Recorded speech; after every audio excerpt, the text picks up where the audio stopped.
начинается. О, я вижу тебя. Тебя не вижу, не вижу. Это он. Hi, Sina. Hi. Hey, so you want me to log in earlier just to check connection? No, you know what?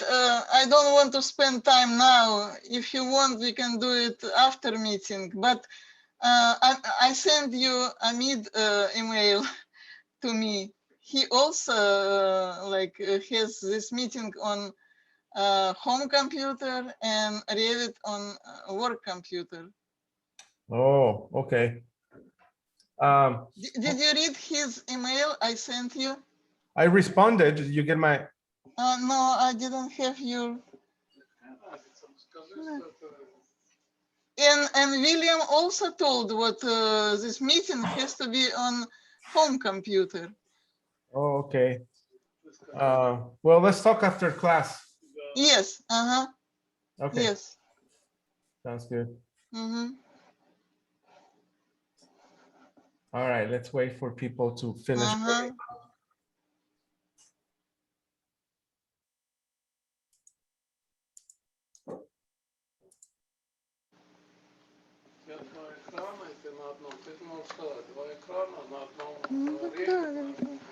going to mute you, Zina.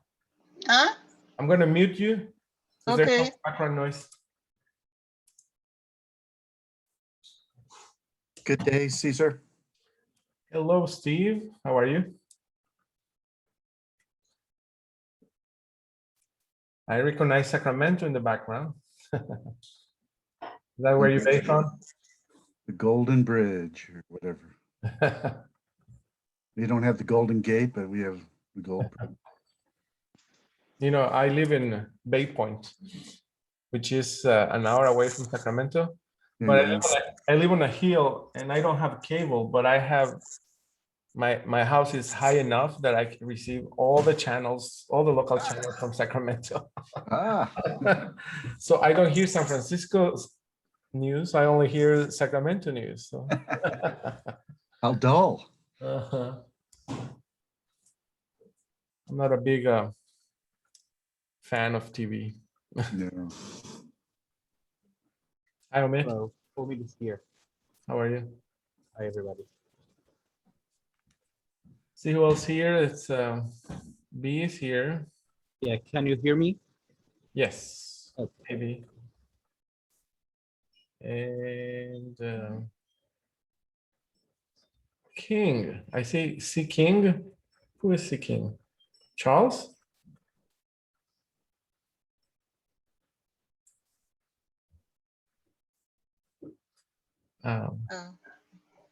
This is Louise.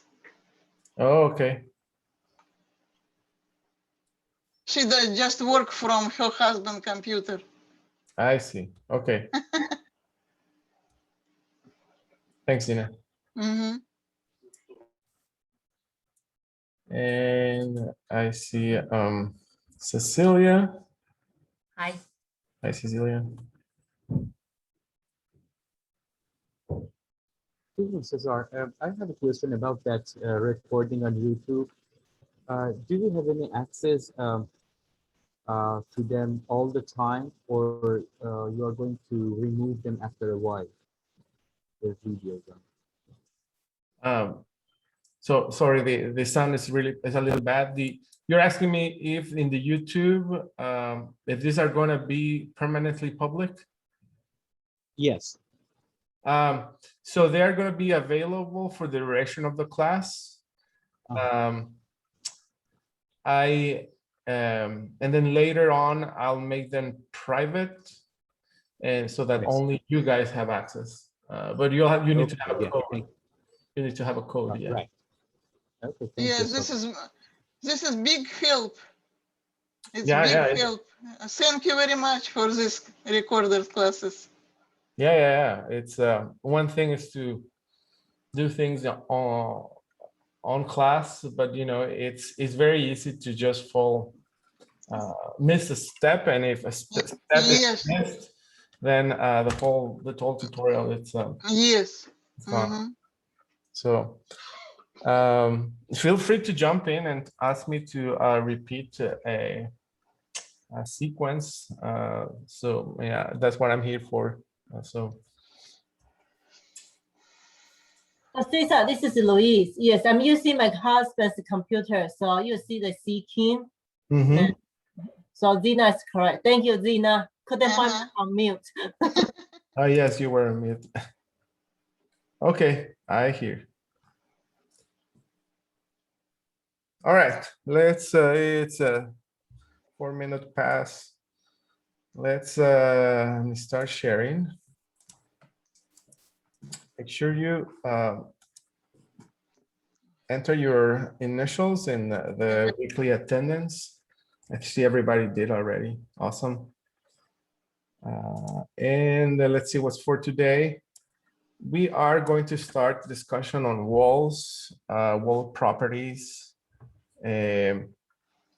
navigating through the composite wall layers and the proper method of creating new walls based on existing ones. But before jumping into that, I still need to cover selection control.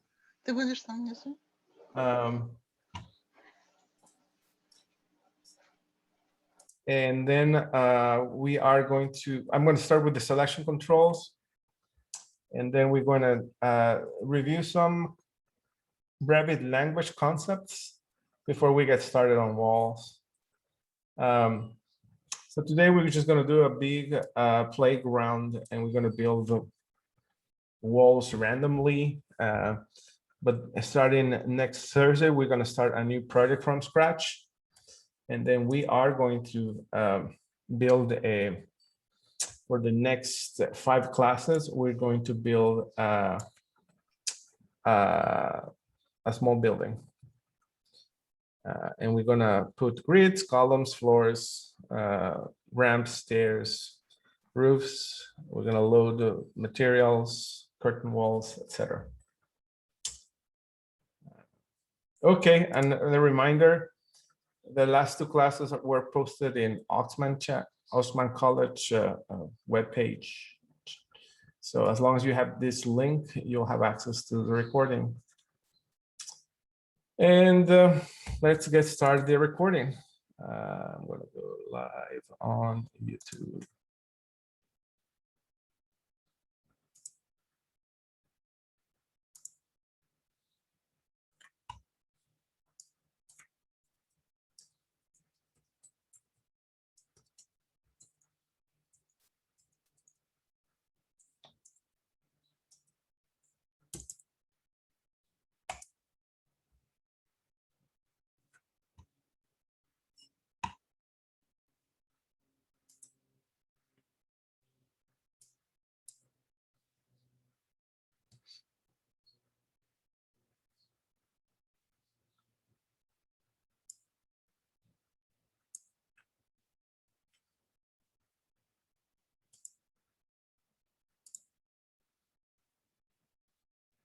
All right, so we're going to pick it up from where we left last class, and we're going to start with the Rack Advanced Sample Project. That was the end of last class. And if you remember, we download this file from Google Drive, we save it in a local drive. You should have a shortcut to the location of the project. I saved this project in my local folder called Rack Summer 2021. And pick it up from there. A second, there was an issue with the Zoom broadcast. I'll try it again.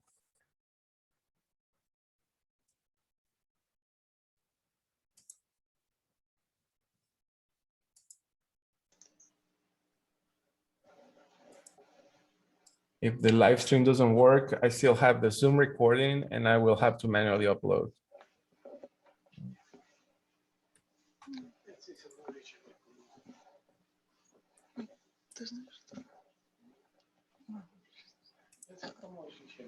Okay.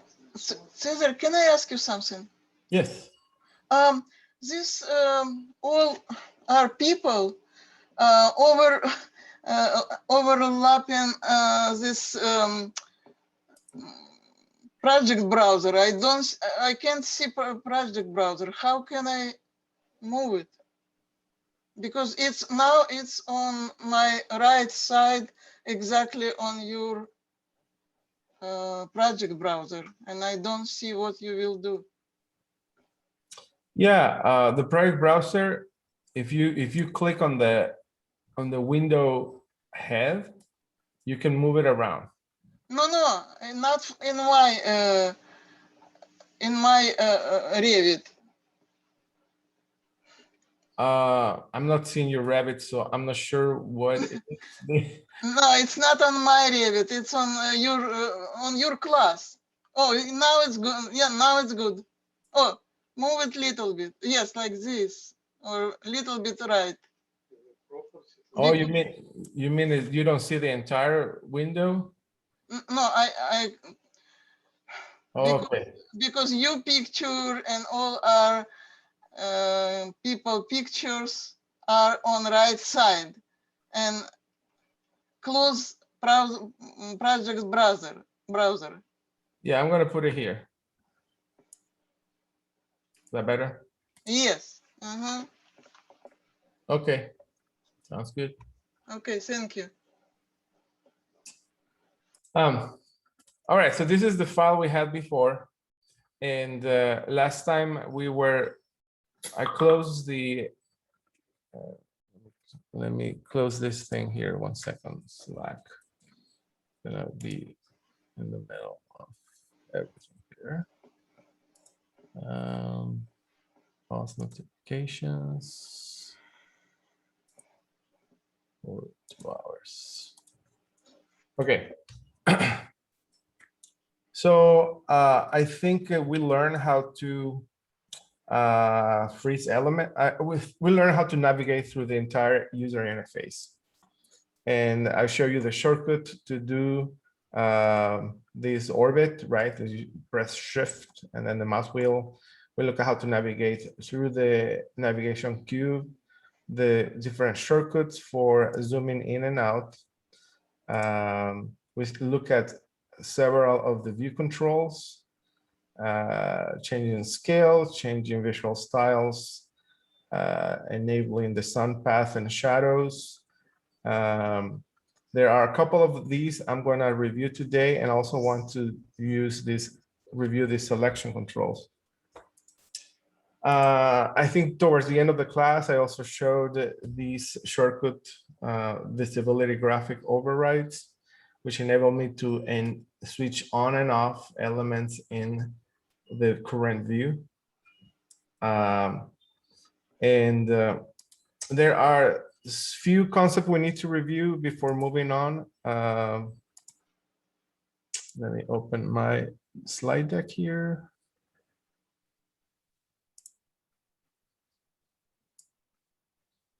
All right, so pay attention for these concepts, because I'm gonna have a 10-question test next Thursday, just to make sure that I'm doing my job and you are capturing the concept around Revit. And so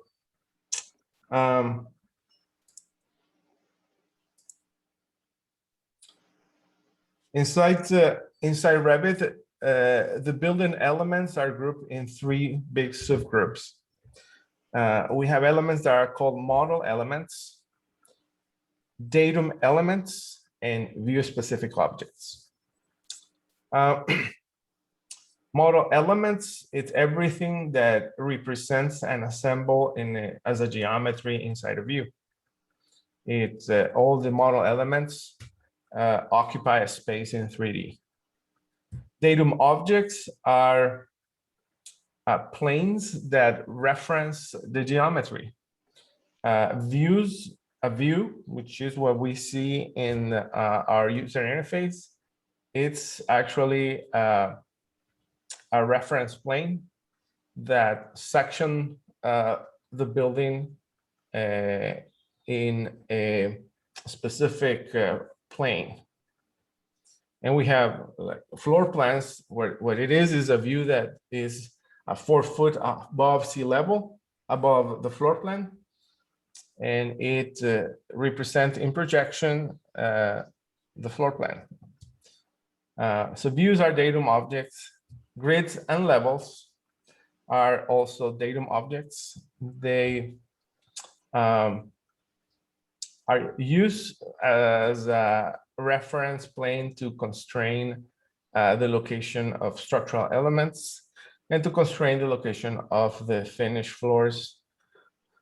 And then we have view-specific objects, which are elements that describe the design intent in the different views. They are called view-specifics because they live only in one view. Example of detailed view-specific objects is text with leaders, dimensions, annotations,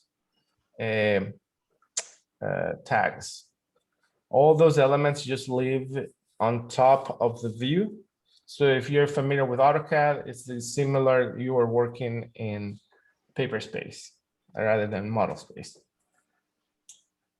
All right, so more examples of these elements are as follows. On the model elements, we typically have freestanding objects. And also we have hosts, and we also have components. A host, it's an element that hosts a component. It's a little redundant. But there are objects in Revit that they cannot be freestanding. They need another assembly in order to be created. Example of host and component is the wall and a window. The wall is the host of a window. A window cannot exist without a wall. If the wall disappears, the window disappears. The same is true with a door or light fixtures. A door needs to be hosted by a wall. You cannot have a freestanding door. Railings needs to be hosted by a floor or by a level. Light fixture needs to be hosted by a ceiling. Mechanical equipment needs to be hosted by a roof. Trees needs to be hosted by a topo surface. And so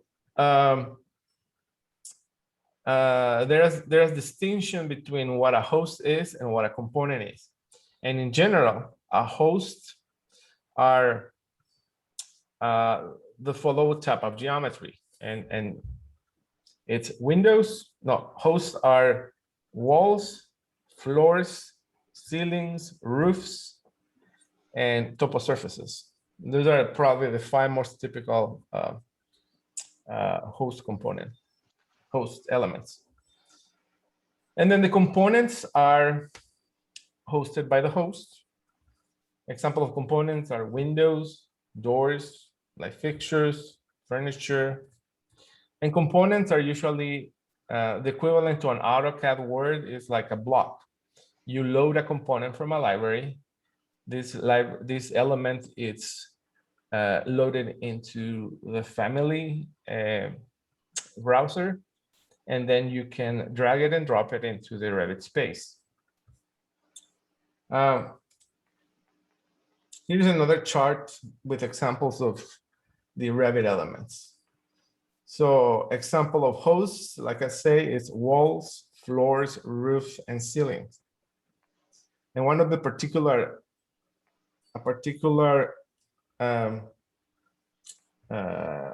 property of hosts is that you have to manually define how that boundary looks like. For example, when you create a floor, you need to decide what is the shape of the floor.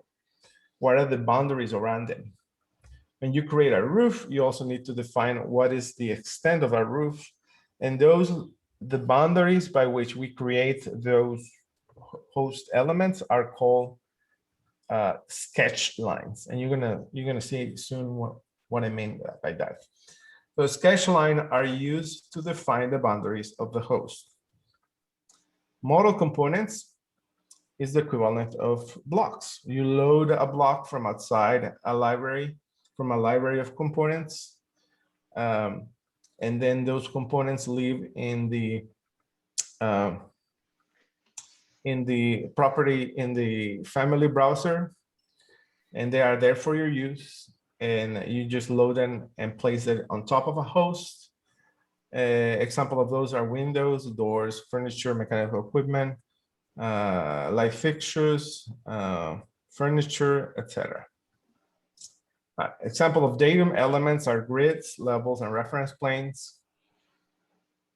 And view-specific objects are text nodes, tags, symbol dimensions, detail lines, which are used to enhance what you cannot model in Revit. You add a detail on top of a view. It's like drafting a line on paper space. Fill regions, which are hatches, and two-dimensional components, which are representations of building systems that are placed on top of the view. So memorize these three things: model elements, datum elements, and view-specific objects.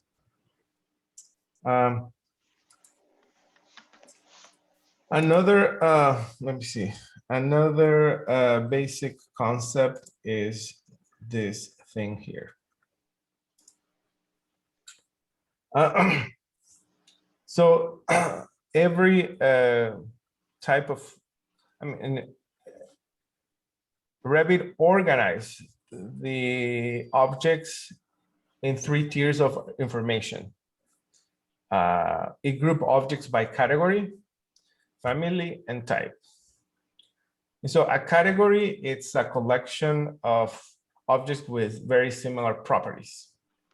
In this example, all columns have a very similar property. They start from one level, they extend, the height of a column extend all the way to another level. Columns have a material, they have a height, they have they're all vertical, or they all could be slanted. And so a group of elements with the same properties or similar properties is called a category. Categories are given by Revit. You cannot create them, you cannot destroy them or delete them. Categories is the list of objects that you see in visibility graphics. So remember, when we type a VG on the fly, the list of elements you see in the first column of the visibility graphic override is the list of categories. Categories of objects can be model. You can have annotation categories, which are view-specific objects. Tags, it's for each of the tags for each category, it's our annotation objects. And you have analytical model objects, which is mostly analytical walls, analytical lines, and analytical representation of structural elements. As architects, we rarely use analytical model categories. So for the most part, we're going to use model categories and annotation categories. So there's a lot of categories in Revit. Eventually, you're going to remember them. But I think there's about 300 or 400 categories. A category is the main way of organize Revit elements in tiers.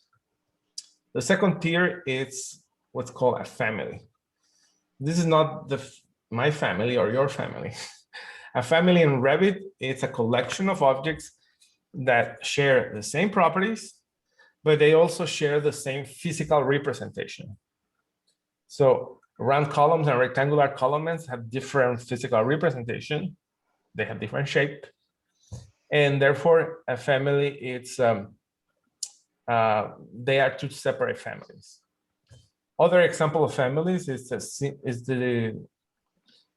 for example, the category of doors. You have single flush doors. All single flush doors have very similar physical properties. And the double doors it's physically different from the single flush door, and therefore they belong to different families. It's a collection of objects. And then the individual values for each of the parameters, family parameters, is what's called a type. A type, you can call it like a family member.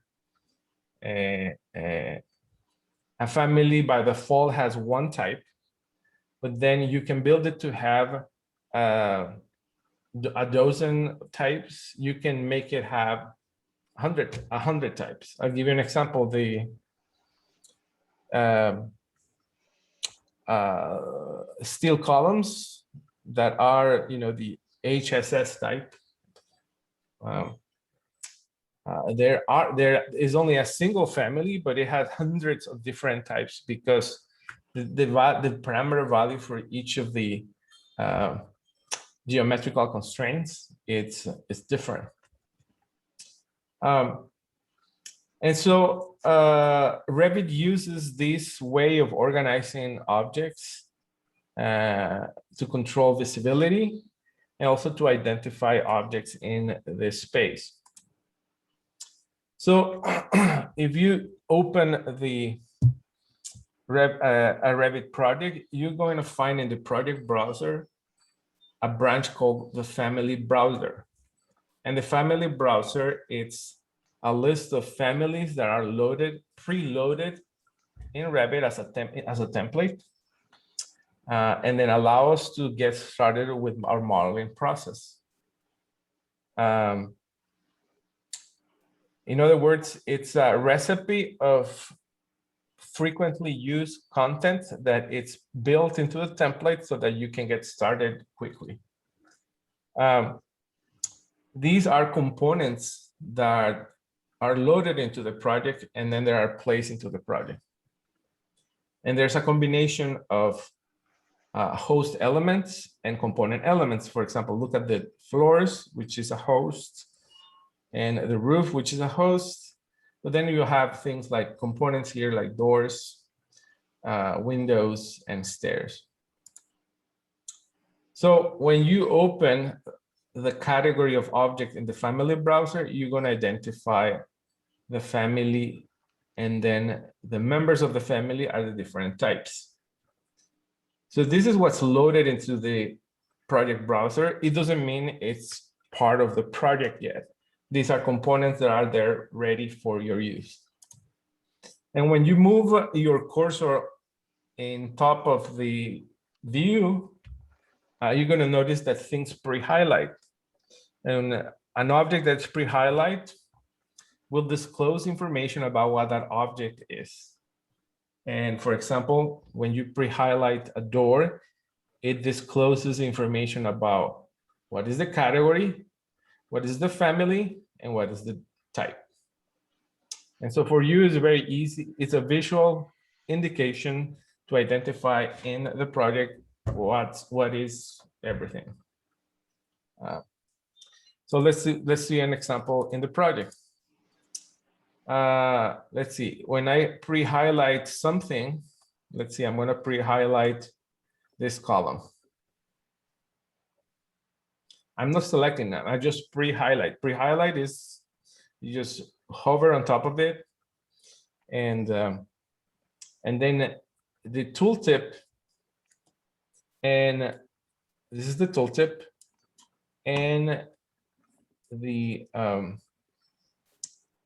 at the lower left corner, you're going to see what that object is. So there are two places to understand what an object is. So the name of the category is structural columns. The name of the family is MWY flange. And the name of the type, which is the individual values for a specific profile, this is called a type. So category, family, and type. You're going to see that in everything that it's physically visible in Revit. I'm going to switch to the ground level, and then you're going to see what I meant as well. I'm going to hover over the grid, for example. And if you leave the if you pause for a second, then the cursor is going to disclose what that object is. And again, category, family, and type, and they are separated by a column character. Let's see a tag. If you just hover over a tag, it tells you it's part of a room tag. The family is room tag, and room tag is probably metric room tag, and the type is room tag. Let's look at this, this door. Category doors, family M double flush, and then the type is 1730 millimeters by 2134 millimeters. And so when we navigate the project through visibility graphics, again, I'm just typing VG on the fly. You can selectively switch off elements of the same category. So I go to doors, for example, and by the way, a nice shortcut for visibility graphic. This is a long list. If you're navigating through this long list, you can just type on the fly the category, the first letter of the category you want to jump into. For example, I'm looking for doors.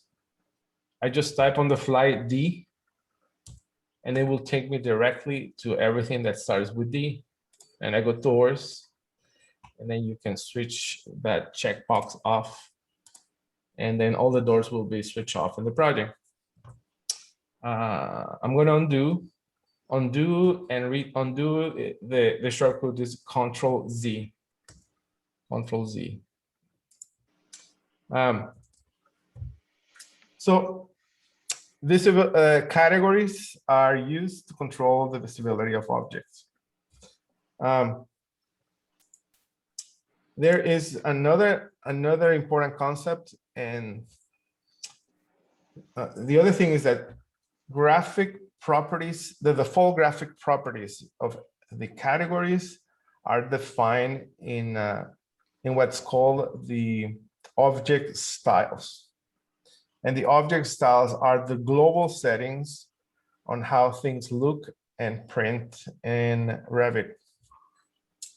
So I'm going to zoom into this wall, for example, and when I move across the view, notice how I don't have a lot of line weights, right? Everything looks like line weight 1. In order to make the line weight pop the way they're going to print, you have to disable the thin line. The thin line is this icon at the very in the quick access bar. It looks like different lines. And when you for detailing and modeling, it's nice to disable the thin lines, because then you can model precisely. But in order to see how it's going to print, then you just disable it, and then you're going to see now the different values for the different categories. This is how a view is going to print in our PDF or in your plotter. And the different values for the different line styles and the different thickness of the different lines, it's something that's controlled via object styles. So let's find where object styles is. So go to the Manage tab. And then in the far left, next to the materials, there is an object style button. It has an icon that looks like a square with a pencil. And object style is the global settings of graphic display of all Revit elements by category. So in this tabular display, you have a column of categories and then a column for the line weight projection and the line weight cut. Line weight projection, it's how things are displayed in a view when the cut plane is not intersecting it. And the cut line weight is when the reference plane cuts. The reference plane of a view cuts the element. In floor plans, for example, the reference plane of the view, which is at 4 foot high from the ground level, is going to cut all the walls at a height of 4 feet. And at that height, the walls are going to have a thickness of line weight 3. Now, if you don't like that, or if your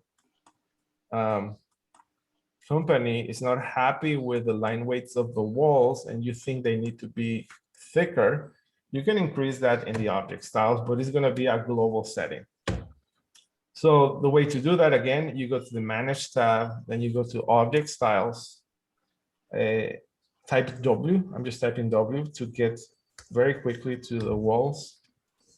And I'm going to increase this to a line weight 5 and then hit OK. Notice how now all the walls of every type or every family in the project, when it's cut by the reference plane, it's going to have a line weight of 5. So object styles have the global settings for projection view, cut views, line colors, and line patterns. I recommend not changing the line colors. Usually line colors are black because Revit is what you see is what you print. You're not going to find in Revit the equivalent of the plot styles in AutoCAD or the CTV files. It doesn't work like that. If something looks black in Revit, it's going to print black. If something has a line pattern of a solid, it's going to print like that. And so the global settings typically it's been reviewed by the technical committee in your company, if you have any. And they are stored as part of your project template. And then this capture the preferences of production and the graphic standards that your documentation needs to have. So it's important to calibrate the thickness of your line weights according to your preferences and your production standards. Let's see another example. I'm going to, let's see, navigate through columns. Okay. So this is a schematic representation of a column. And it looks like 3 lines, right? And the reason it looks like 3 lines is because I have a detail level enabled. So the first icon in the view controls, it's called the detail level, and it's a control that display additional granular information about a family. So when I switch the view display to fine, and I switch this to, and I disable the thin lines, notice how, notice the difference between fine and coarse. When I display something in coarse view, a column is represented by 3 lines. When I switch it to fine, then I see the whole profile along with the curves and the fillets in the profile. And if I change it to medium, for example, it has the profile, the basic profile, but it doesn't have the curves. And so the families in Revit are built to display different elements, different granular elements of information based on the purpose of a view. So if the purpose of a view is a detail at 1/4 of an inch or 1=3, then you may want to switch your detail view to fine so that you can represent the element with a greater degree of detail. if you are working in a site plan or a overall floor plan at 1/16, you don't need this extra level of information because at that scale, it's not going to be visible. And so you might as well switch this to course view and display the columns just with the schematic representation so that it conveys enough information for that scale.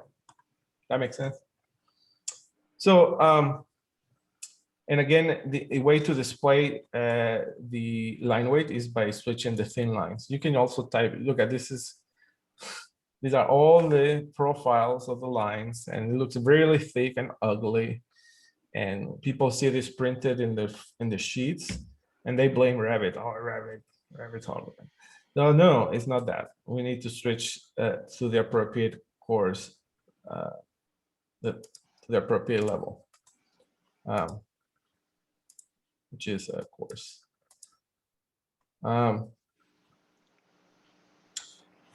Okay, let's let me switch this off. Oh, but we were looking about line weights, and so we go to object styles. Object styles is the global settings, and so if I want to change the line weight representation of objects just in a particular view, that's where I use visibility graphics. So visibility graphic, or VG, not only allow me to switch things on and off. In this case, for example, the columns. I'm just going to navigate through the structural columns, which is a category. Structural columns. And if I disable the visibility, all the columns are gone. But, and this is only, that switch off is only for this specific view. But I can also apply a cut override or projection override.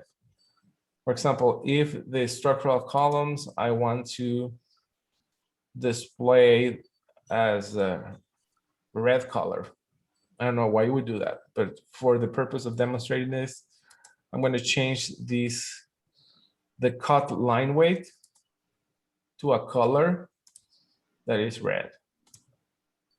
So all I did is look for the cut line column, hit the override, change the color to red, and apply it. And in addition to that, I also need to change the, let's see if it did it. No, it didn't do it. Oh, here it did it. It did it for the concrete columns. It didn't do it for the steel columns because this element right at the center of the column, it's called a stick element. But when I switch this to fine, notice how it's red. So elements can be visually overridden in a particular view if you apply a graphic override. And maybe you don't like the line weights of these, the line weight of the color, the line weights of these elements in the view. So just go to visibility graphics and you can give it a different line weight setting based on the category. So I'm going to go back to my columns, and which is the structural columns,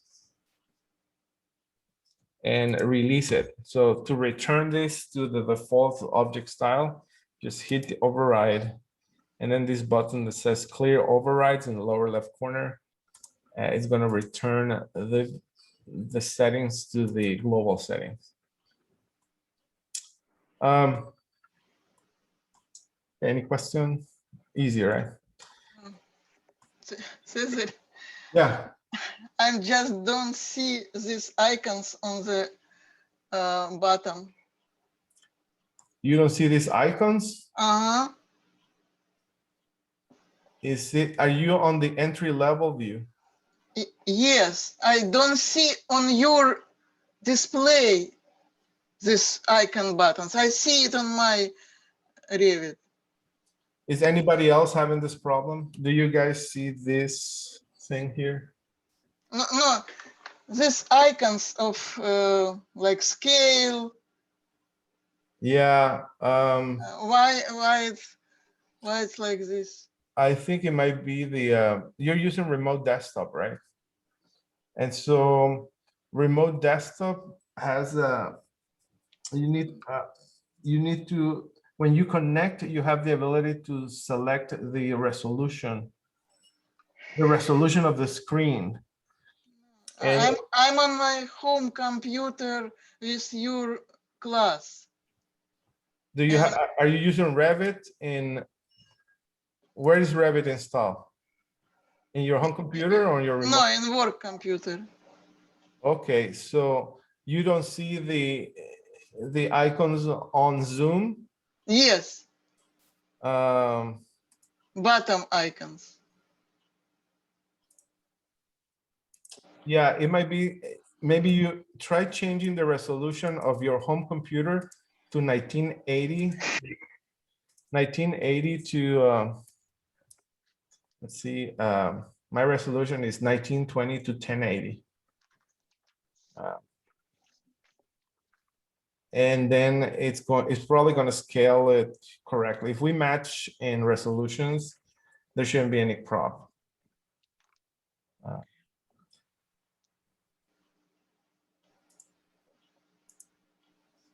Well, I can show you at the end of the class if you want how to do Okay. that. Yeah, let's do that. Thank you. All right. So we look at object styles and visibility graphic overrides. Let's look at now selection controls, which is some of these icons here. When you select something in Revit, I'm just going to select this grid. The property window display information about that object. It will tell you what is the category. So this will be the category. It will also tell you what is the family, which is this guy. And then will tell you what is the family type. So this is the family and this is the type. And you will also see information about that object when you just hover over. If you hover over, you can see that the category family type is there. Category family type is in the lower left corner. And this thing here is something called the type selector. And I'm going to be mentioning that a lot in my class. So memorize this part. This is called the type selector. When I say go to the type selector, you should understand what I'm saying. You're just going to go to the property window, find the very first panel at the top. And this is a way to change a family from one type to another type, as long as they're part of the same category. Let's play with categories and let's play with the type selector. Let's pick let's pick a door. Let's pick this double door under the instruction 115. When you select the door, you're going to see the type selector. And when you click on it, you're going to see all the elements of the same categories. And this is a way to swap one family from one type to another. I can swap this double door with a single flush double acting door. I can change it to other types. You don't have to delete and replace. You can just select the family type and swap it with another type. This particular set of families are in millimeters because this project is metric converted to, and that's why you see this nomenclature as millimeters, but that's how we swap one type with another. The same is true with the walls. If you select a demise wall and you look at the type properties, these are all the different type of walls defined in this project. Now, this list of families may be different from the ones you use at your office, because these families come with this project and they were created with a different template. It's important that in your organization, you have a BIM manager whose role is to assemble the most frequently used partition types, and that they are built into the template so that users don't have to create them from scratch. And so if your template is pre-populated with the most typical partitions, you should have them built in the type property. And so I'm going to switch this like for a block wall. I can also swap it with a retaining wall, which is very thick. I can swap it with exterior storefront, which is going to yield an error. So I'm going to undo that. And this is the process of swapping one family type with another family of type. You can swap types between different families. For example, this column, which is a round concrete column, I can swap it with another family, which will be the wide flange column. There you go. So you can swap families, and you can swap types that are part of the same family, but you cannot swap categories. For example, I cannot convert this column into a furniture. It's a different category. And in the type property, you're only going to find elements that belong to the same category. I'm going to do that. All right, that's the process of swapping families from one type to another. Then the other thing is selections. So to select an object, you just click on it.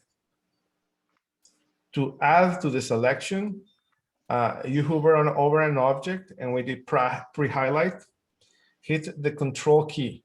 You notice how the cursor turns with this little plus. Then you're going to add more elements into your selection.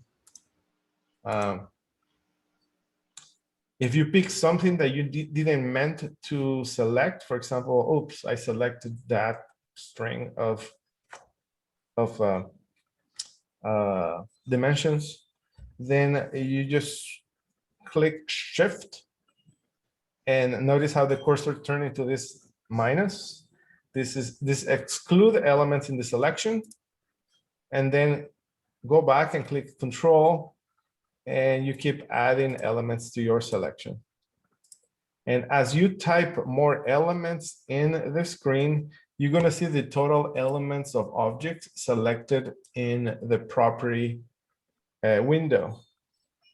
You're also going to see them in the lower right corner. At the lower right corner, there is a window with a filter, and it says 7 right here.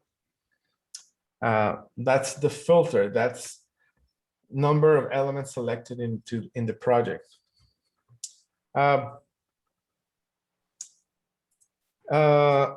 When things are on top of each other, sometimes they are difficult to select. I'll give you an example. I'm going to switch my line weight to thin. And this is a storefront.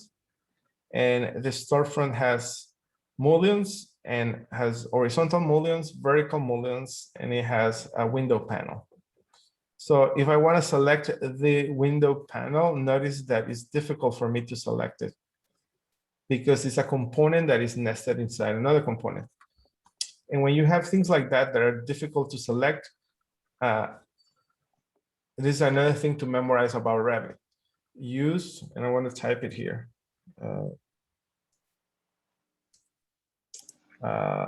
Tab multiple times to cycle the selection under the cursor. So tab is the key here. Tab is going to allow you to cycle to everything that could be selectable that is under the cursor. And this is something that takes time to develop. and frustrate a lot of people when they cannot select what they want to select. And so when you go over here, you hit tab, and you know, tab allow me to select the curtain panel. But if I hit tab again, then I select the window, and then it starts cycling. Now is the mullion, now is the room on the right side, now is the room on the left side, now it's the grid line center of the storefront, and then start cycling. So the key is to position the cursor right where you need to select, and then hit tab, and that's going to cycle through everything that is underneath the pointer. Let's see another example.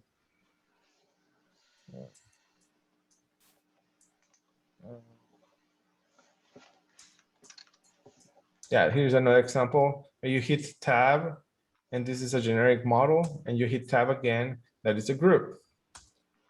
And this is better in a 3D view. So if I switch to 3D view, and I'm here, for example, this is the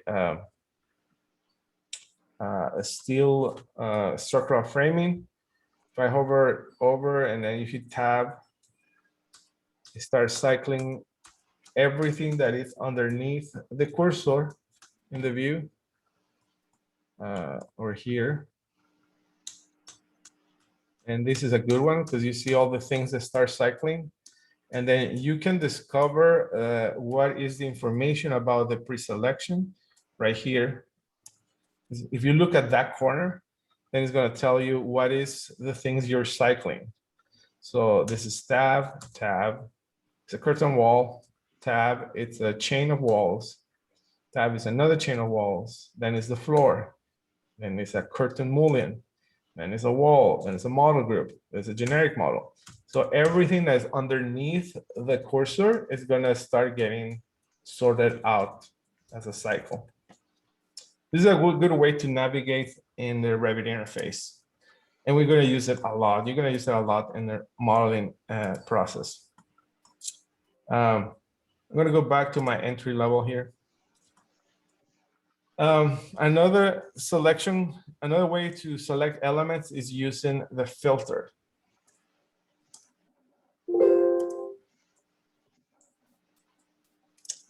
Filter are selections by category. And so if I want to select, I want to select elements in, if I do a window selection or a crossing selection, then I will be able to display all the elements in that selection broken down by category. A window selection is a window that you open from lower left to upper right. So lower left is one click, and if you press the left mouse key, and then you go all the way to the upper right, notice how the boundary is a solid line. And this is an indication that it's a window selection. Only the elements that are enclosed by the boundary will be part of the selection.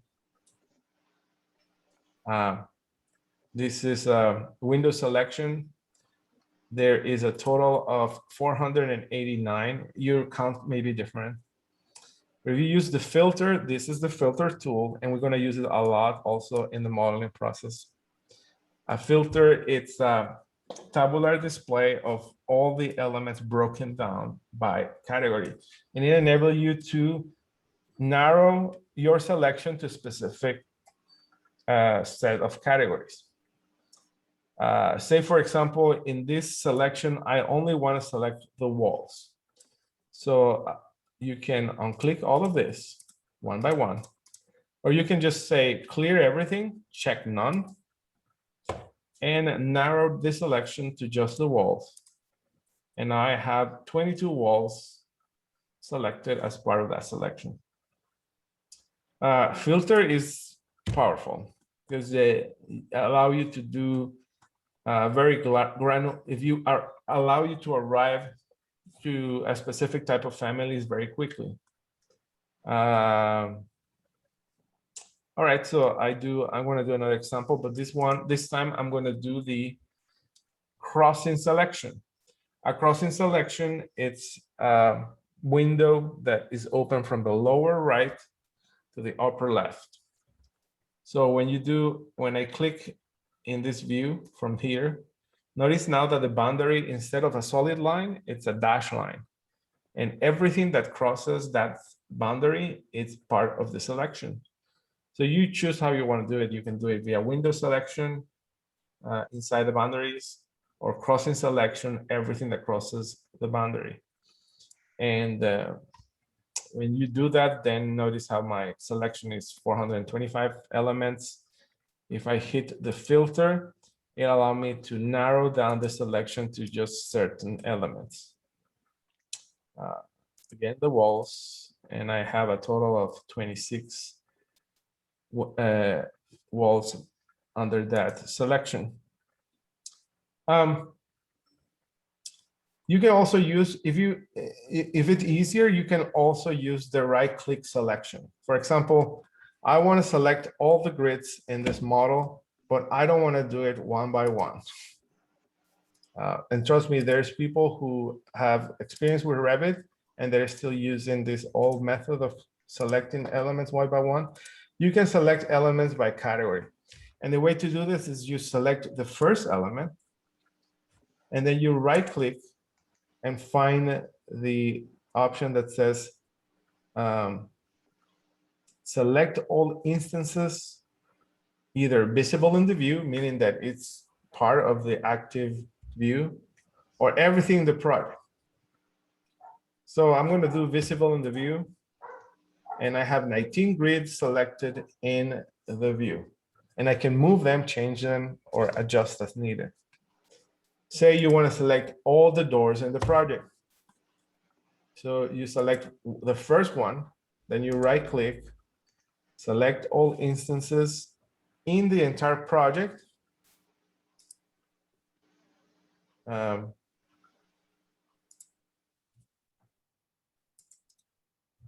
Select all instances in the entire project. And I only have 6 elements of the same family. This is not by category. So there is a total of 6 curtain wall double glass projects in double glass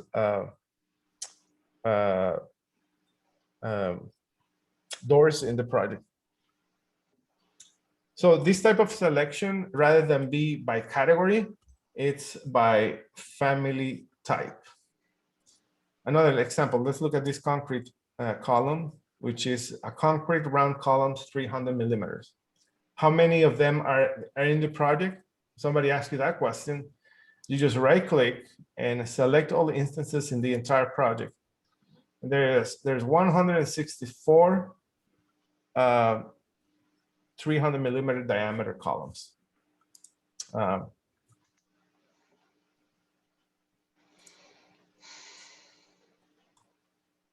right. Let's let me show you again also how you can work with categories in order to expedite the modeling. So I'm going to switch to the 3D view here. You can just click the full 3D view in order to open this view. This is where we left last time. And let's say you just want to see the floor plates. What you can do to do this very, very quickly is to isolate elements by category. And so the isolate button is this tiny little icon in the controls that looks like glasses, a pair of glasses. And it's a very powerful tool because it'll allow you to temporarily isolate objects based on the category they belong to. So I'm going to select a floor. So you can navigate underneath, or you can try to pick a floor. This is a floor in the exterior. And let's say I just want to see all the floors in the project. Select the first floor and then hit the icon that says temporary hide. And you can say isolate category. And then the only things notice how around the view, there's this thick blue line, which is a visual indication that you're in this temporary mode. And then you have all the levels visible and accessible to you. And let's say you're working on a slab plan. This will be a quick way just to isolate those floor plates and select exactly what you need. And once you're done doing this, you can reset the view to the previous state, and you can hit reset temporary hide isolate. I'm gonna take you back to the previous display. Let's isolate all the columns. So what you can do is go and select a column. Again, select a column by its boundary. I'm going to pick it from here. And then right click, no, sorry, go to the isolate command and isolate category. Now I have all the columns isolated. And to return, reset temporary hide.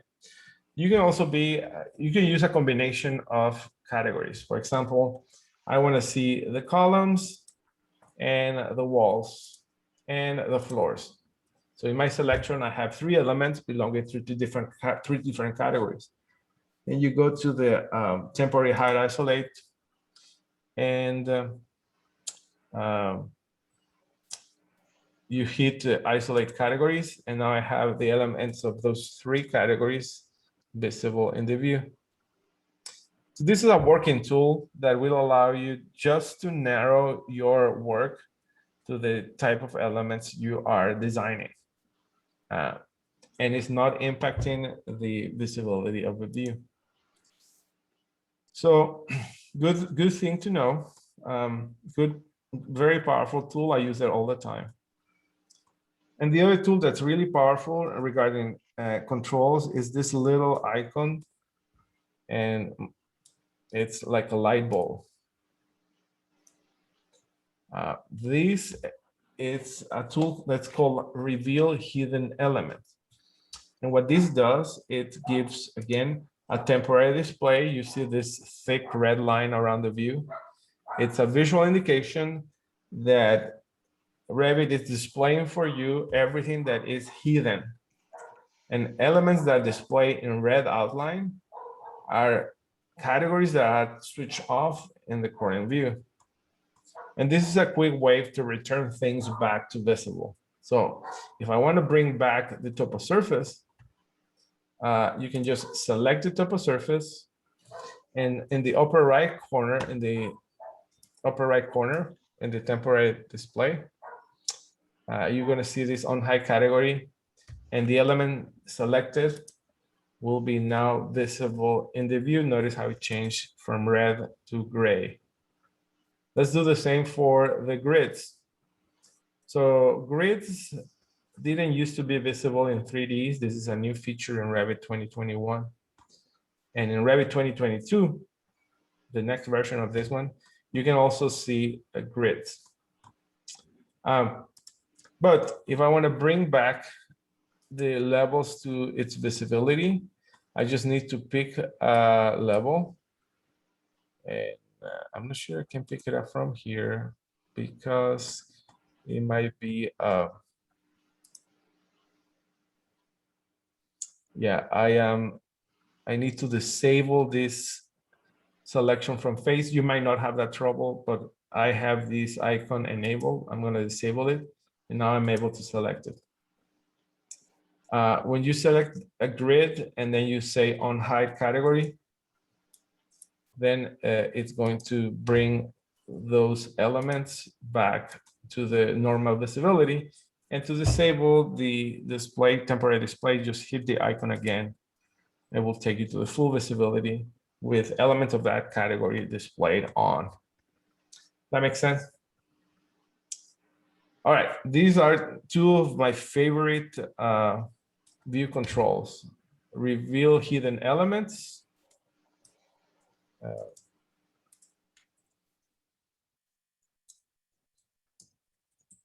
And then this other one, the one right next to it, the isolate. by category. All right, and the reason I'm start doing this at this point of the class is because we're going to start modeling. And when we model, we need to have a grasp of these techniques so that modeling is easier for us. The selection controls, the ones that are here in the upper right side, the ones I'm going to show you now is enable or disable pin, the selection of pin elements. A pin element, it's an element in the project whose location has been made fixed. Meaning, if you pin something, your counterparts won't be able to move it. It's pinned in this space. And you can think of elements that you don't want to change. For example, grids, you don't want to move them. Levels, maybe you don't want to move them. Columns, once a column is placed by structural, want to make sure you don't move that. And so when you select an object and then you pin it, that object cannot be moved accidentally. Let's pin, for example, this topo surface, or let's pin something else. Let's pin a column. I'm going to pick a random column. And in order to pin an element, you have this icon, which is a push pin, which allows you to pin an object in space. So pin it. When you pin an object, you're going to see a little icon in the middle of it. It's like a push pin, and it's a visual clue to you that that object has been pinned. And that you cannot do anything with it. You cannot move it. I'm going to try and move this pin object. And Revit get angry. It says, you can't move the pin object. You can try to rotate it. And Revit get angry again. Can rotate pin objects. Now you can't do anything to a pin object. You try to delete it, and it says pin objects cannot be deleted. So it's a good foolproof way to prevent things from disappearing in the project. But Revit also has an extra step to make sure that these things are not even selected. And so the icon with the push pin you see in the lower right corner, which is a push pin with this arrow, it's a way to enable or disable the user ability to select pin objects. So if I disable the user, when I say disable, it's going to create a little X next to it. When you disable the user ability to select pin objects, then this column is not even selectable. I cannot even pick it. And that is an extra measure for securing objects in space. Other things you may want to do this, it's links. When you link your counterpart, the structural model, or you link the MEP model, you want to make sure that A, that element doesn't move, and B, that nobody's selected by mistake. It's just a floating external reference. And so you can enable, disable the user ability to select pin objects. And then the other one, and it's the icon that is next to it. It's an icon that looks like a sheet, a blue sheet with a little X. This enable or disable the ability of a user to select an object by clicking on its face. Let me show you what that is. This is a floor, right? And when I click in the middle of the floor is not selected, because the default behavior is to go to the boundary of the floor. And then if you click the boundary, you can select it. The same is true, let's say, for this topo surface. This is a topo surface, but when I click on top of it, it's not selected. But if I hit to a boundary, then I can select it. But if you want to enable the user ability to select element by face, enable it. And now I can click in the face of any object and I can select it. So this behavior, it's useful if you are like doing exterior facades, exterior elevations, but it can be dangerous because anything you click, it's a candidate to be moved by mistake. Example, if I am in a floor plan and then I just do click here and I didn't notice it, then all of a sudden my floor is floating somewhere in the outer space. And why is that? Because I enable the user ability to select elements by face. And so I would recommend this to disable it so that you don't pick elements by mistake, and only enable it as needed by your modeling effort. So two commands that's going to facilitate your selection pin, selection of pin, and select elements by face. Select elements by face. All right. So that is that's all I needed to talk about selections before moving into my walls. Any question about selections? Okay, let's see. So it looks like my broadcast in YouTube didn't work. It says connection timeout, but I have the Zoom recording. So as soon as the class is over, I will upload it manually to the Zoom, to the YouTube channel. I don't know what happened, but it's going to take about 2 hours because it's an hour and a half recording. So be patient, it will be ready by tomorrow. I may have to restart my machine to fix this problem with Zoom. Okay, so we talk about selection controls, adding to selection filters. I think now we're ready to start modeling because everything I show you today just are ways to expedite the modeling process. All right, so let's create a new project from scratch and let's start talking about walls and wall properties. I'm going to save this file. You see the save here. Control S is another shortcut that you can use. And close the file. Close the file. It's on File, Close. The shortcut is also Control W to close. All right, this takes me back to the welcome screen. And the objective of the first tutorial is to actually understand the process of modeling walls and how to change the internal configuration of walls, create walls of different shapes, and some techniques of making the most out of the walls tools. So we're going to start a new model from scratch. And then you're going to see in this drop-down list a connection to all the out-of-the-box templates.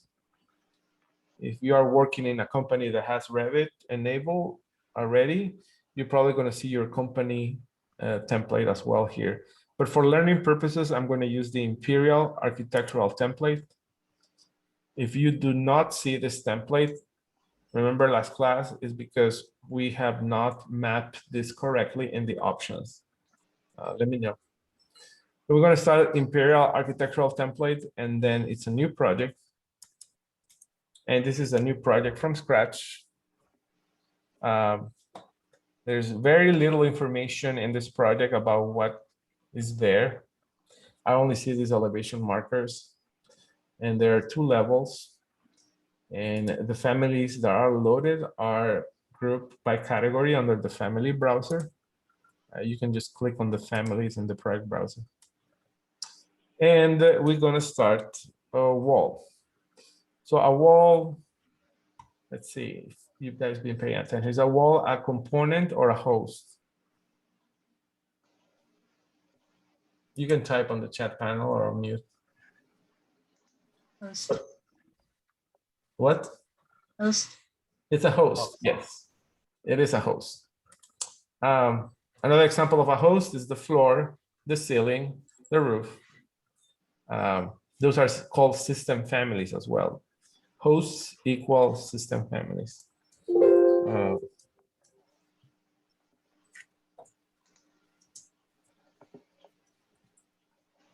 And the reason it's a system family is because system families can only live inside a project. And this is Revit 101. And I want to write it down again. And this is going to be in caps. System families cannot be loaded.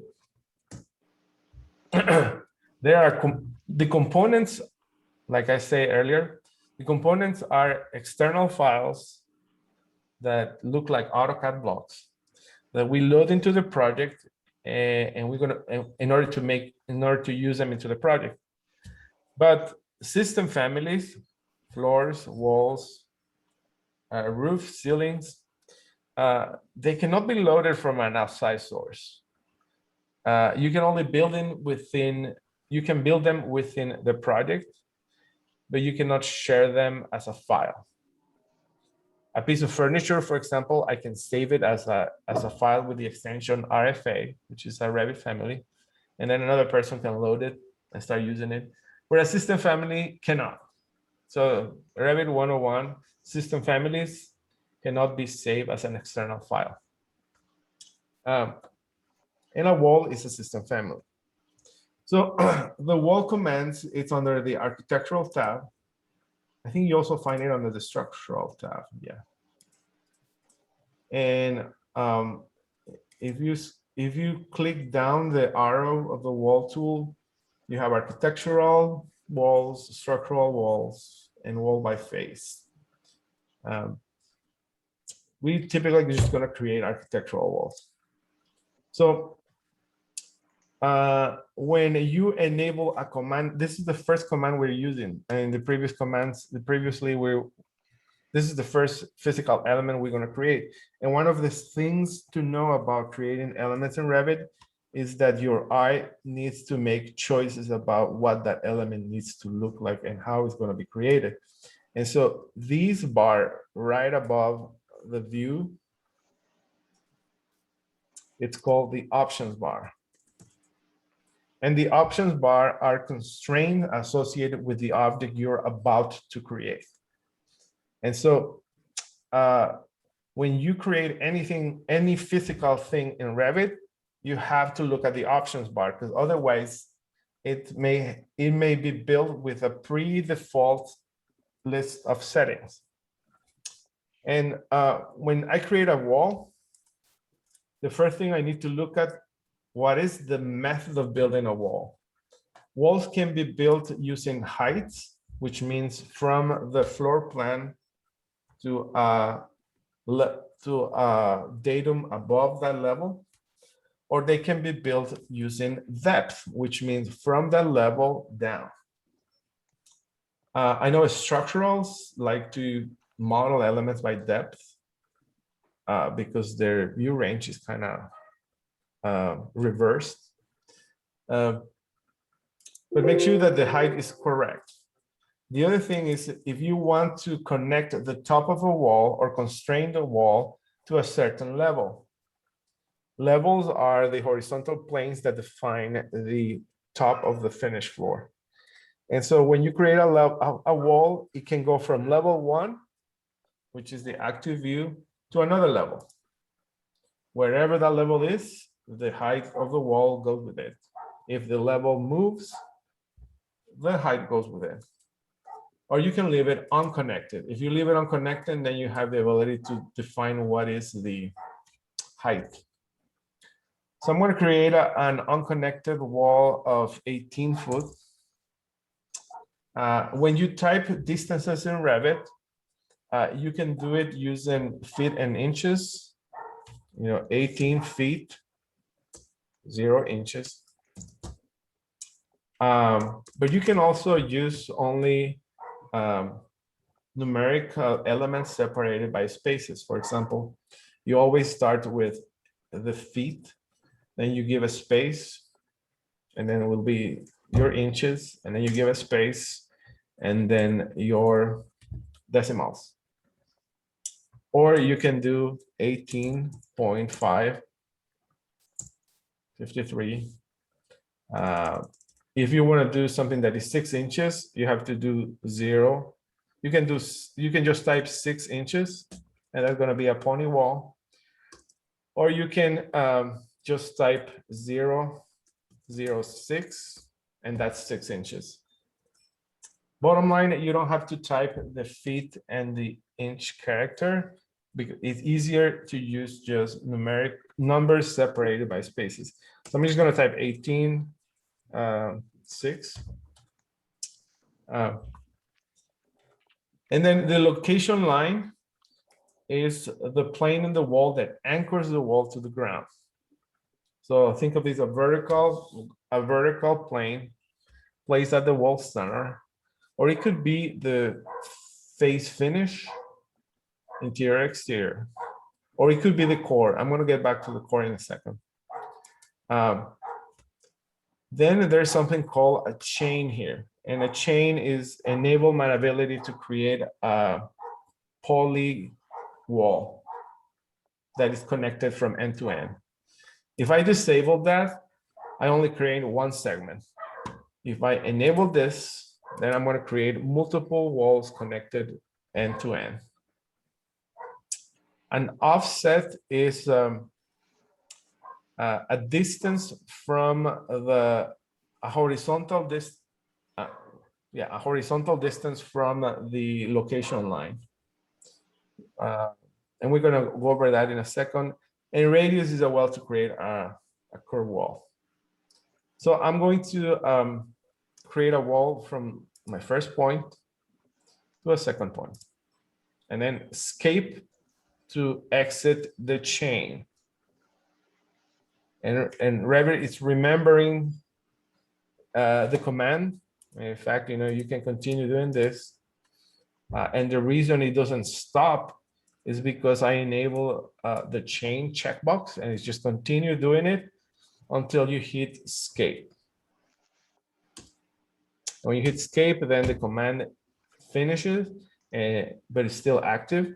So if you click escape again, the command is exit. So you're going to use 2 escapes. The first escape,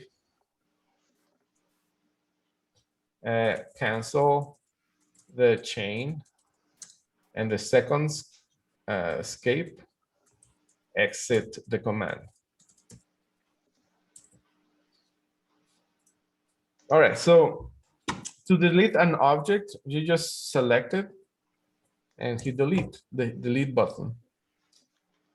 You can also select it and hit the delete button, is this red X in the contextual tab. You can also delete a chain of objects. So yeah, if I hover over a wall and I hit the tab key, I select everything, all the segments of the wall that are connected end to end. And then I can delete them. Delete is something that you can undo. You can Control Z to undo. You can also redo as well. And Revit has the ability to undo everything from the start of the model. And so if you close the model, then you lose the history of the do and undo history. All right, so let's go back to walls. Again, I'm going to create another wall, but see what happens. Revit always remember the last set of settings. So whatever the last setting was, you don't have to retype it again. Revit retain the values in the options bar. So first click, and now let's look at these things here, some of these properties. This is called the temporary dimension, and temporary dimensions are automatic distances that are adjusted according to the zoom factor. So right now I have like a normal zoom factor, and when I'm trying to create a wall, notice how the increment of the temporary dimension is every 6 inches. 13.6, 17.6, 18. My increment is 6 inches. If I zoom out, and I'm just using the mouse wheel, now the increments are every 2 feet. Or if I zoom in and I'm using this mouse wheel, then the temporary dimension is at 1 inch. And if I zoom more, then my walls have 1/4 inch increments. And so the values of the temporary dimension is a factor of the zoom. You can zoom in and out to adjust very quickly what is your increments. I'm going to do it at 1 inch. If I want to draw a wall that it's 20 foot, you can just use the temporary dimension, and when it hit 20 feet, then you create it and escape. Now, another way of doing it is just typing on the fly the dimension. So you can just type here 20, and that on the fly, and that's going to create a wall that's 20 foot high. So I find typing the dimension the better way to create a wall. Let's create one that it's 26.25. So it's 26.25. And that is a wall that's the end wall. It looks like that. The other thing is this angle. This is an angle that also snaps according to the zoom factor. So notice that right now, at this zoom factor, the angle snaps at 1 degree increment. If I zoom out, notice that the angle, it's every 5 degrees. And if I zoom in a lot, then the angle should decrease to 0.1 degree. Or maybe not. No, it doesn't do it to that level. But the number of this angle is not something you can override on the fly, unfortunately. If you want to change it, I mean, you place a wall, escape, then select the wall, and then you can type on the temporary dimensions. I want the angle of this wall to be 45 degrees instead of 40. And you can type on top of these temporary dimensions to fix the dimension afterwards. You can define the size of a wall before you place it or after it's completed.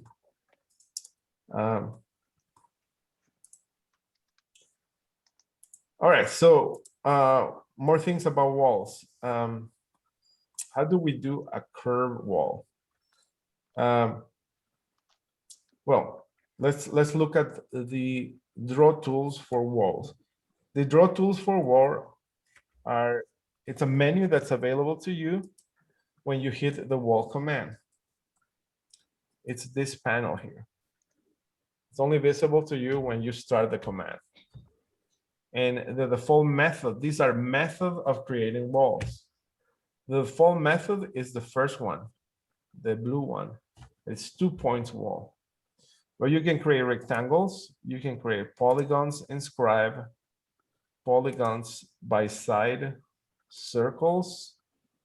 You can create a 3-point arc, a center start end arc,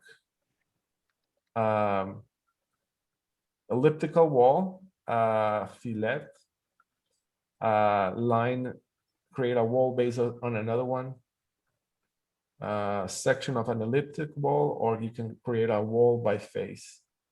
And this one, it's another arc method. I think it's the end, diameter, and endpoint. So let's do some of them. You want to create a room enclosed by 4 walls. The easy method is to create a rectangle. Define the location line. Define the location line as a wall center line,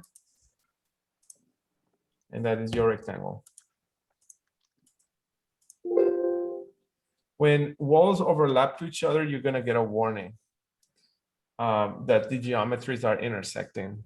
And you want to take care of warnings as soon as you see them, because warnings accumulate over time and slow down the central file ability to refresh. So I'm going to do the last thing. And so, quick way to create rectangular walls. You can also do inscribe polygon. Define the number of sides. There you go. Or you can create a circumscribe polygon where you define the number of wall based on the interior, a circle that is inside.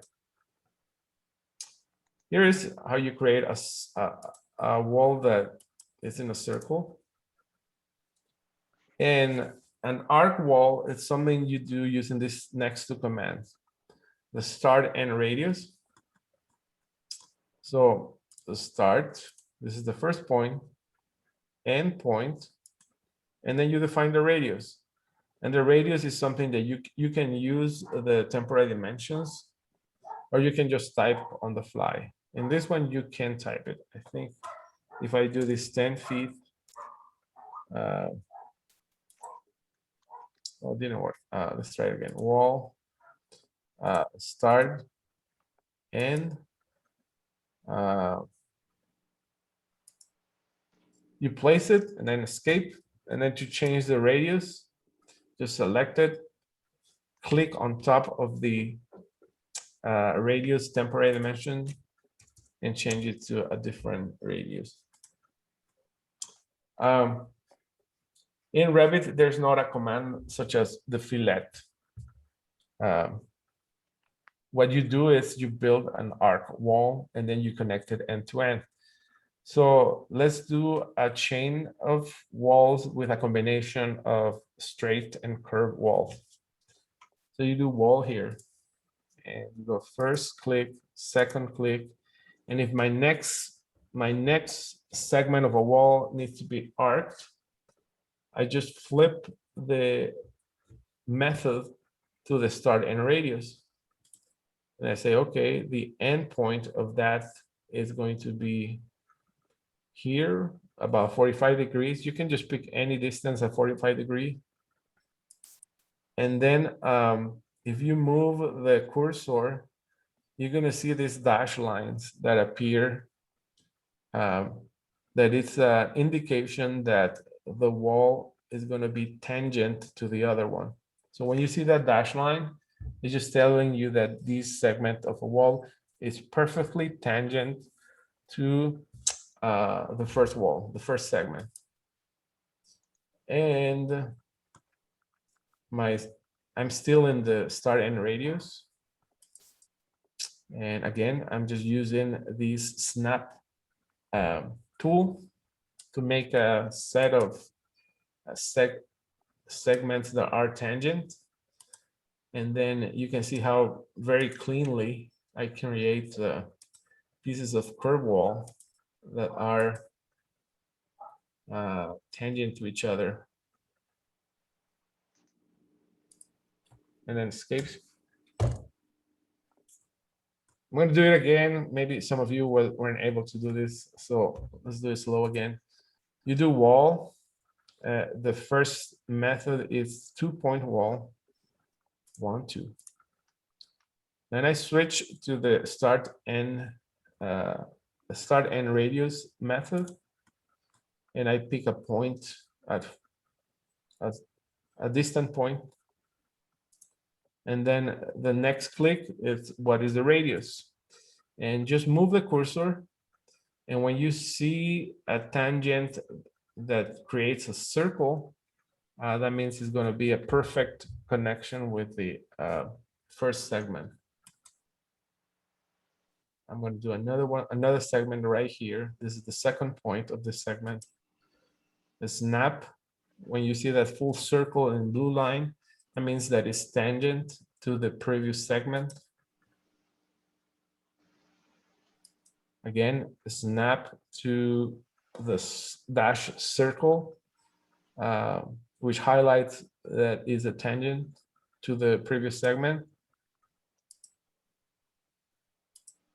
And okay, so this is a wall that has, I don't know you ever build a wall like this, but I'm just showing you this so that you understand what is the process. You can also create elliptical walls. And this method involves creating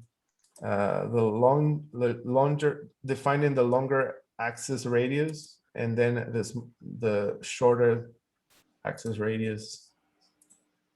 And then the other method, the last method, it's a partial ellipse. So the first click is the start of the half ellipse, the second one, and then the radius.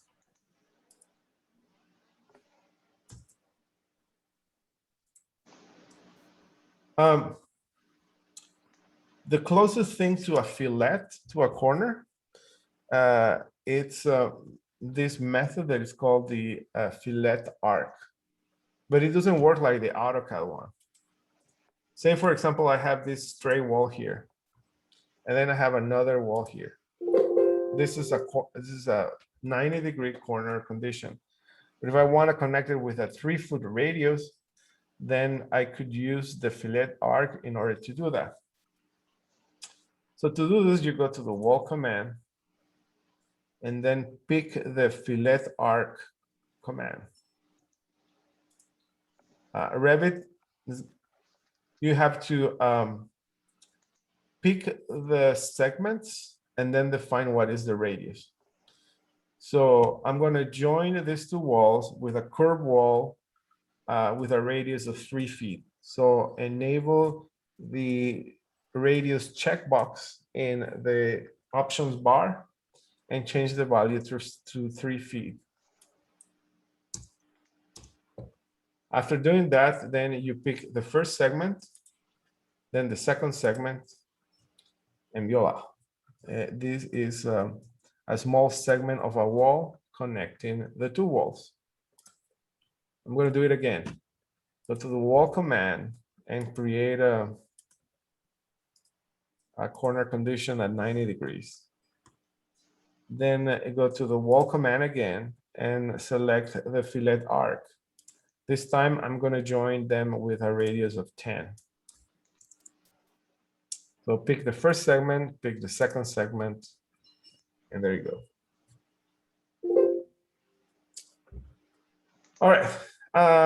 This is how you do all the different type of shapes of wall in a floor plan. When I switch to a 3D view, this is how they look in 3D. This is my playground. And I'm going to switch this to a shaded with colors that I can see some materials.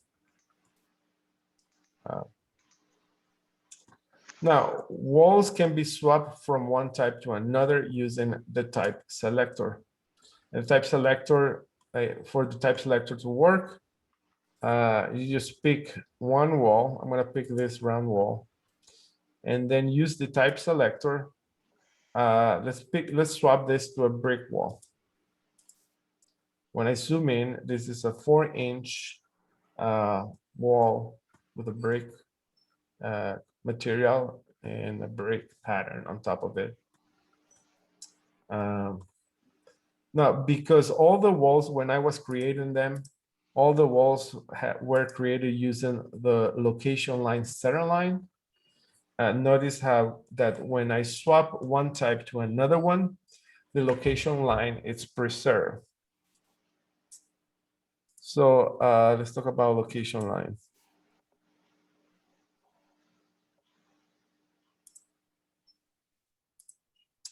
So the center line of a wall, it's the location line is the plane, the vertical plane in a wall that anchors the wall to the plane.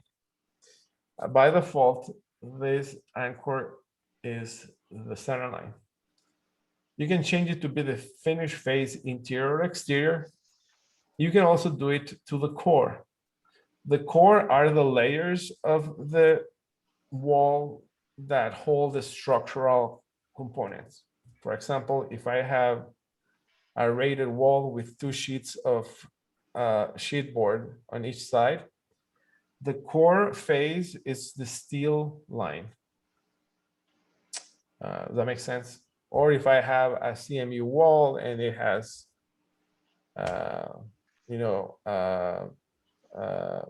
additional finishes on top, the core face is just the value of the CMU wall.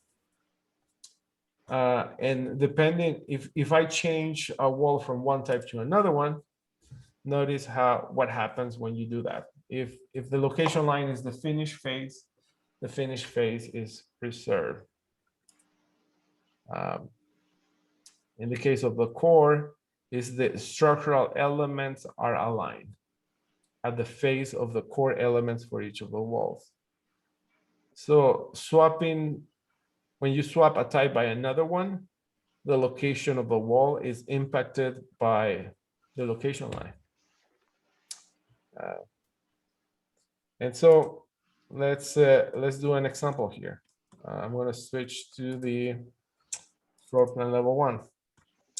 I'm going to create a wall, and this wall is going to be now, I'm going to use the finished face exterior. And notice now that the location line, the blue dash line, is associated with the face of the exterior side. And I'm going to do another one segment here and another segment here.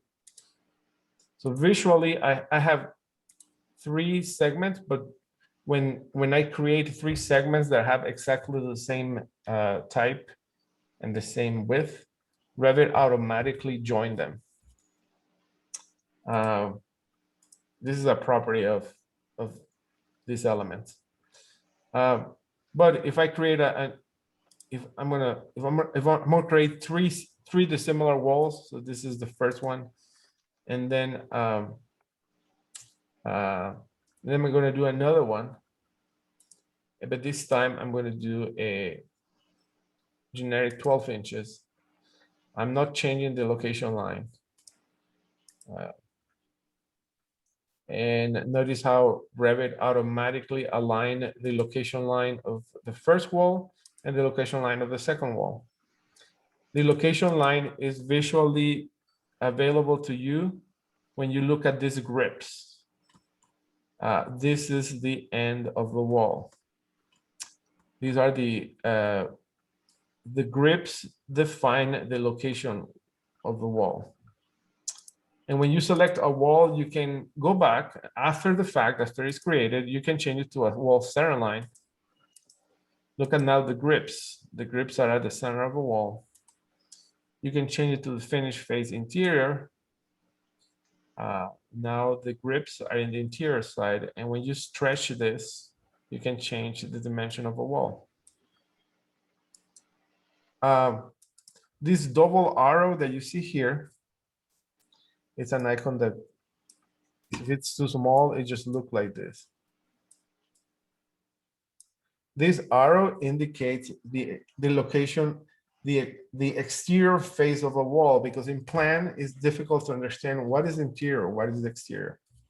And so if you click on this icon, it's going to flip over the wall using the location line as a mirror line. So this is the finished face interior. When you click this icon, it's going to flip it. It's going to flip the wall using the location line as a mirror. I mean, if I reapply this to wall center line, you're not going to notice the difference because the mirror line is right at the center. But the exterior and interior side of a wall are important because it's the basis of the wall internal layers. And I'm very close to finish, but I just want to show you this because I'm going to pick it up from here next time. Walls, the wall properties are exposed as a type property. Type properties are available to you under the property edit type. And when you edit a type of a property, these are all the properties that are common for all the properties of the same type. And there's a property called a structure. And when you edit that, this exposes to you how that wall is composed. Let's do it again, but this time I'm going to do it with a more complex wall. So using the type selector, I'm going to swap the family from generic to an exterior insulated, CMU. When I switch the visibility of the view to a fine view, then you're gonna expose all the different layers of this wall. There's an interior side and an exterior side. The double arrow indicates the exterior side of a wall. Exterior, and you can click on that to flip it. And then if I go back to the type properties and look at the structural values or the structure dialog box, just hit this edit button. Then these are all the different layers of the wall. This composite wall has 7 different layers. If you click this preview, it will tell you you get exactly the same composition you see in the floor plan. And the arrangement of the different layers goes from the exterior side to the interior side. And that's why the location line is really important to know. So this is the exterior, this is the interior. And from the exterior to the interior, you have a row. Each row represents a material with a thickness, with a function, and with the ability to wrap or not at the end. And so this row number 1 and row number 7 is not technical a material. It is a division. It defines what are the core elements, what are the structural elements, and all these layers are considered part of the core. And so there are 5 elements inside the core for this building, for this particular wall. Row number 1 and row number 7 are just demise lines. That doesn't mean anything. It just say that the core is in between these layers. So next class, I'm going to talk about the functions of a wall. What does it mean? What does each of these numbers mean? We're going to talk about materials, how to assign them, and we're going to build a new wall from scratch. So if you want to save this file, just save it as, let's call it wall playground. And I'm going to place it again in the my same folder. Well, we're probably not going to use it.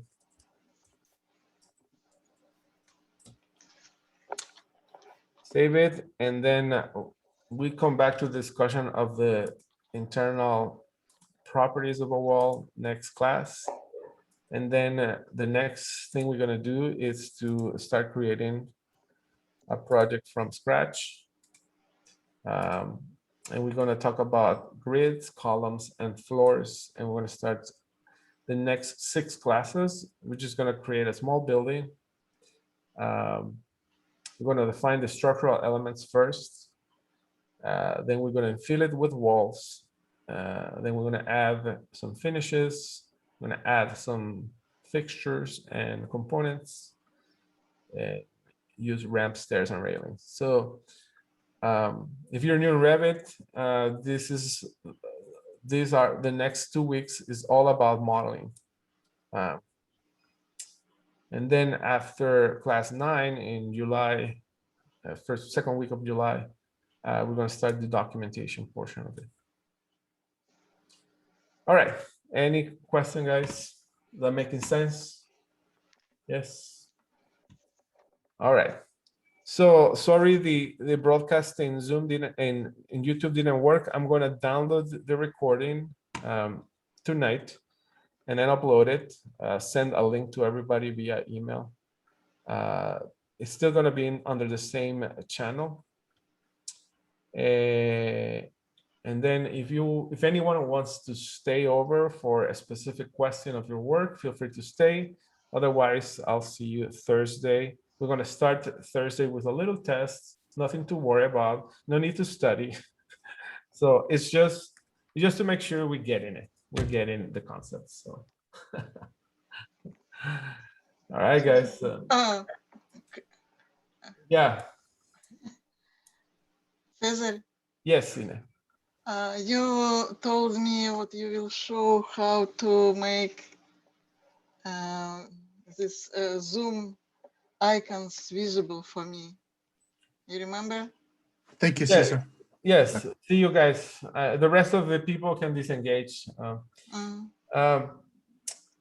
Can you share your screen? I want to see what you. No.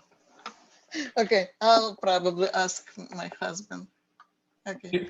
Do you know how to share a screen? Not really.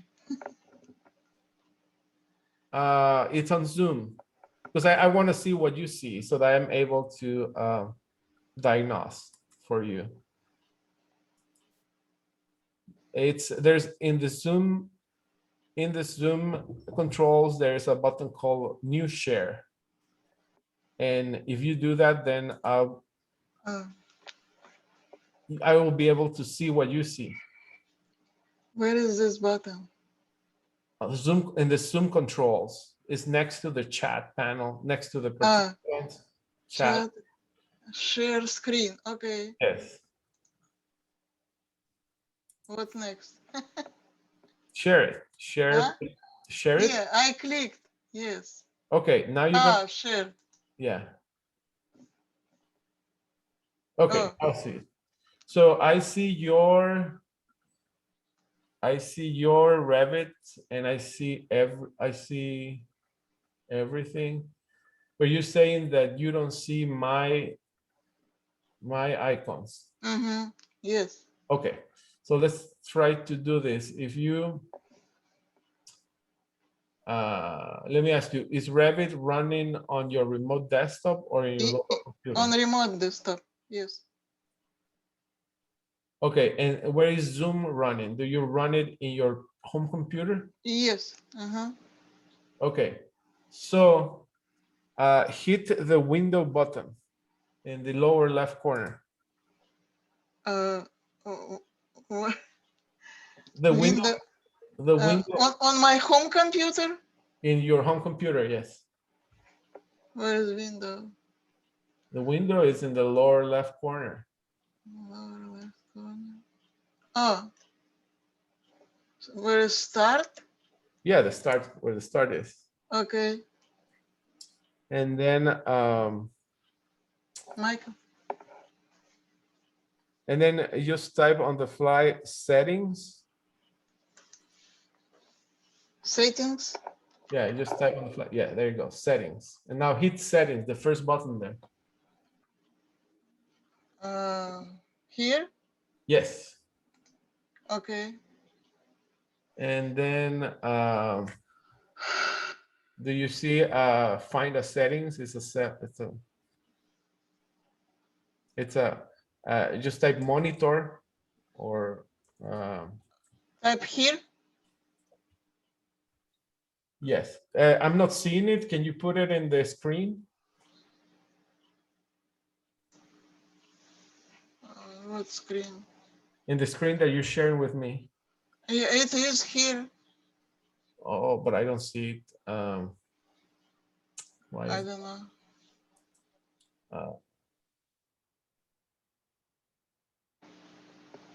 oh, let's do the following. If you right click on, you can exit here, close that dialog box. Go to your home computer. Uh-huh. Go to the home computer background, the desktop. Do you know what the desktop is?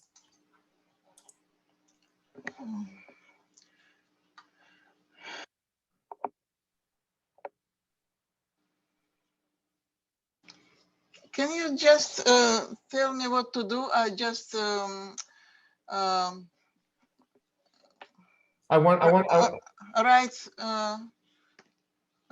and then I'll do it. Yeah, I want to help you. Or you know what I do? I'll show you on my screen, and then you do what I do. Okay.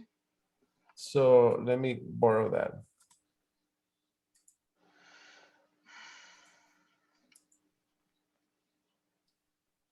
A second.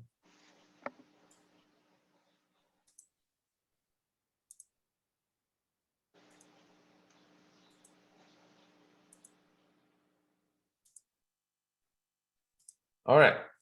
So in my this is the screen. This is my screen. Uh-huh. You just right click.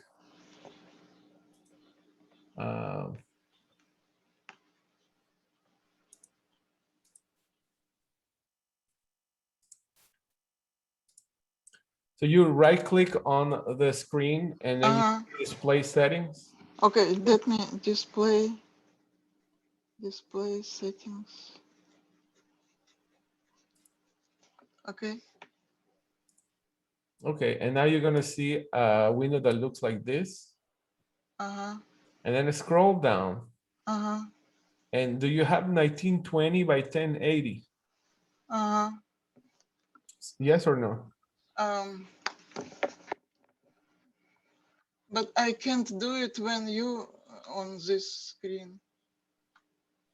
1920 to 1080. Okay. What is next? No, if you are on 1920 by 1080, then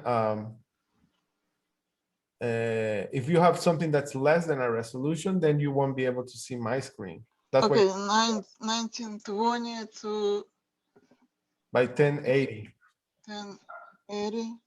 That needs to be the resolution of your display, so that they match. Okay. It matched your resolution, yes? Yes. Okay. So what is next? If I have less, I'll change it. Yes. Yes. Just type. Yes. No, if you click here, do you see my screen? Yes. You can pick and choose. Okay. Okay. And then what is next? When you're done, that's it. Just click it. That's it.